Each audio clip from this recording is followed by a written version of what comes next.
Good morning everyone.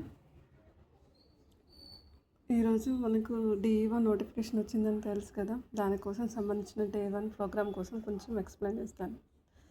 ఈరోజు మనం అందులో భాగంగా ఒక ప్రోగ్రామ్ కోసం చూద్దాం. అమ్మ ఆదర్శ పాఠశాల కార్యక్రమం గురించి ఈరోజు కొంచెం బ్రీఫ్గా నాకు తెలిసినంత వరకు చెప్తాను. ఇది కొంచెం హెల్ప్ఫుల్గా ఉండవచ్చు పేపర్ 2లో DEOలో. ఎక్కువ మనకి స్కీమ్స్, ఎడ్యుకేషన్ సంబంధించిన స్కీమ్స్ ఎప్పుడు స్టార్ట్ అయ్యాయి, వాటి యొక్క మెయిన్ ఉద్దేశం ఏంటి, లక్ష్యాలు ఏంటి, అందులో ఏ శాఖలు కంబైన్ అయి ఉన్నాయి అడిగే ఛాన్సెస్ ఉంటాయి. కాబట్టి ఈరోజు ఒక్క టాపిక్ గురించి చెప్తాను, ఎక్స్ప్లెయిన్ చేస్తాను. అమ్మ ఆదర్శ పాఠశాల ఈ ప్రోగ్రామ్ వచ్చేసి మనకి తెలంగాణ గవర్నమెంట్ స్టార్ట్ చేసింది. దాన్ని కొంచెం రేపుగా చూద్దాం వివరణ.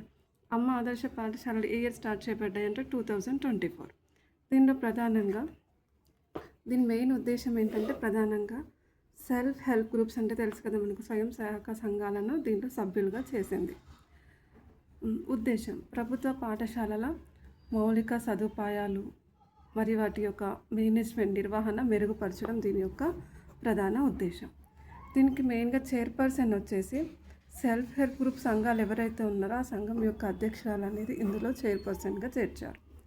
నెక్స్ట్ సభ్య కన్వీనర్కి ఎవరు ఉంటారంటే ఆ రిలేటెడ్ స్కూల్ ప్రిన్సిపల్ ప్రధానోపాధ్యాయుని ఒక సభ్యుడిగా చేసింది.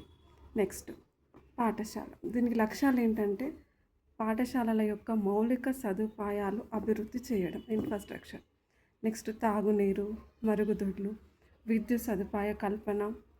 నెక్స్ట్ పాఠశాల పరిశుభ్రత నిర్వహణ, విద్యార్థులకు యూనిఫామ్ల కుట్టింపు, మధ్యాహ్న పోషక పథకం పర్యవేక్షణ వంటివి ఇది దీని యొక్క మెయిన్ లక్ష్యాలు.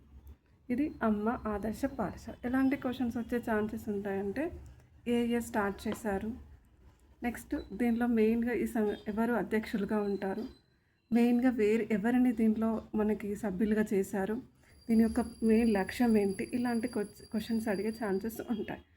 Thank you. రేపు ఇంకొక ప్రోగ్రామ్తో మేము ముందుకు వస్తాం.